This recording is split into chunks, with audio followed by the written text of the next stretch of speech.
bienvenue à tous. Aujourd'hui, nous allons regarder en détail le comportement de la stratégie Tulip de CFD Performance. Elle traite pour nous l'indice DAX allemand. Pour mémoire, l'évolution du DAX sur les 10 dernières années, une hausse conséquente jusqu'à l'été 2007. Ensuite, la crise des subprimes dont tout le monde se souvient jusqu'en début 2009. Un rebond qui nous ramène presque sur les plus hauts en mi-2011 avec un gros accident pendant l'été. Et puis une reprise du marché haussier dans lequel nous sommes depuis tout ce temps-là, avec des nouveaux plus hauts qui ont été réalisés bien plus tôt, puisque le CAC est encore très loin de les avoir réalisés, alors que dès le mois d'avril 2013, on les avait dépassés sur le marché allemand. Maintenant, regardons un petit peu la performance de notre stratégie Tulip. Alors, cette stratégie monte à 180. Vous savez que si vous avez regardé d'autres stratégies sur le DAX, les performances sont un petit peu meilleures. Mais la particularité et la raison pour laquelle j'ai choisi cette stratégie, c'est que depuis le mois de janvier 2011, c'est-à-dire une période qui a été beaucoup plus difficile pour un grand nombre de stratégies, notamment sur le CAC, et bien cette stratégie est particulièrement à son aise. On s'aperçoit qu'elle est bien historiquement, on a des performances régulières sur toute l'historique, mais que depuis début 2011, c'est là qu'elle s'éclate, elle s'explose vraiment, avec une accélération, on passe de 110 à 180, ça fait 70 de performance, 7000 points en l'espace de à peine 3 ans. C'est vraiment une stratégie remarquable et qui fait partie des meilleurs performeurs. Donc on mise sur le fait que, même si on observe un petit ralentissement sur la fin, qu'on va continuer à avoir ce type de comportement. D'autant plus que c'est une stratégie qui passe 20% du temps dans le marché, un petit peu comme Muguet, c'est pour ça que je me suis mépris sur le titre. Donc ça, c'est des stratégies qui sont toujours intéressantes, on passe pas beaucoup de temps dans le marché et c'est des performances régulières. Les performances à la hausse maintenant avec les longs, on s'aperçoit donc, comme on le disait, cette accélération de performance, on gagne à peine 2000 points sur les 6 premières années et puis d'un seul coup sur les 3 dernières, on va en prendre plus de 4000 de plus, donc c'est vraiment très significatif sur le DAX cet avantage récent. On monte à 120, sur les shorts on monte aussi à 120, avec là aussi on voit qu'il y avait un bon comportement quand le marché avait été baissier dans la crise des subprimes, mais ça va encore mieux depuis, avec quasiment plus d'un moitié des gains, avec surtout un bon comportement et puis une fin régulière. On se souvient que le marché est très haussier depuis cette date-là, et pour autant on capte un certain nombre de gains baissiers, donc ça c'est très bien. En total trade, une stratégie qui passe moins d'ordre que d'autres, elle passe moins de temps dans le marché aussi, donc tout ça, ça fait un bon équilibre. On a un gain moyen par pause qui est de 4,5 points à la hausse et 6 points à la baisse, c'est vraiment très intéressant.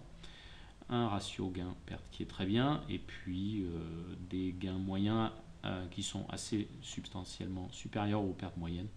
Rien de très remarquable cependant dans ce tableau-là. Le total trade ne nous révèle pas grand-chose non plus. On s'aperçoit d'une forte dispersion dans les deux sens. C'est une stratégie qui n'a pas de stop. Donc voilà, on va tout de suite aller vers les périodes les plus prospices pour regarder un petit peu ce qui se passe sur cette stratégie quand tout va bien. On l'observe ici. Donc, je vais compresser un petit peu plus le graphique. Donc, cette stratégie est capable d'accompagner des très fortes accélérations. Et puis elle intervient à contre-tendance sur les shorts, donc deux logiques très différentes.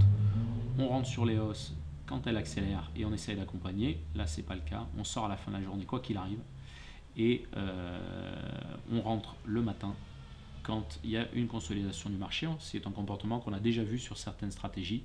Ça c'est ce qu'on appelle une habitude du marché, et on sort en fin de matinée, en début d'après-midi, un petit peu après l'ouverture, ou juste à l'ouverture des marchés américains, je crois. Ouais, c'est ça. Au moment de la publication des statistiques, pour éviter d'avoir l'impact des marchés américains. Donc ça vient toujours du même phénomène.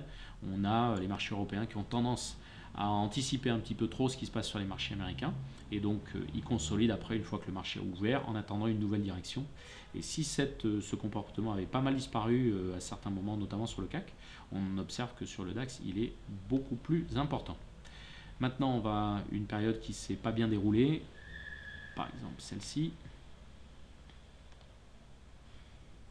Donc, voilà, une succession de positions qui sont prises et le marché qui ne se réalise pas. On ouvre le matin, au lieu de baisser, on a une consolidation.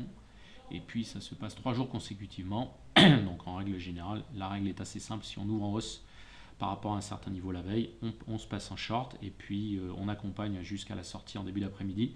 Là, on s'aperçoit que ça ne se passe pas bien. En revanche, quand l'accélération est présente, tout de suite, on est capable de faire des gains substantiels. Vous savez que c'est un désavantage sur le DAX par rapport au CAC.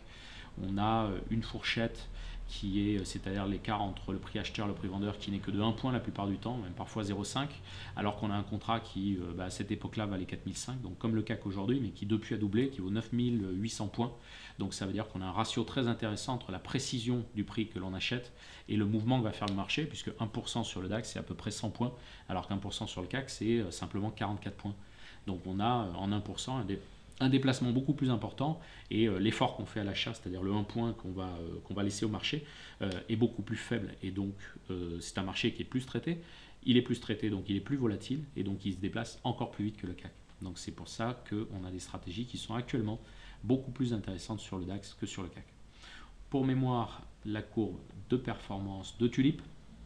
Voilà, merci d'avoir suivi avec moi cette nouvelle vidéo CFD Performance et à bientôt pour une nouvelle.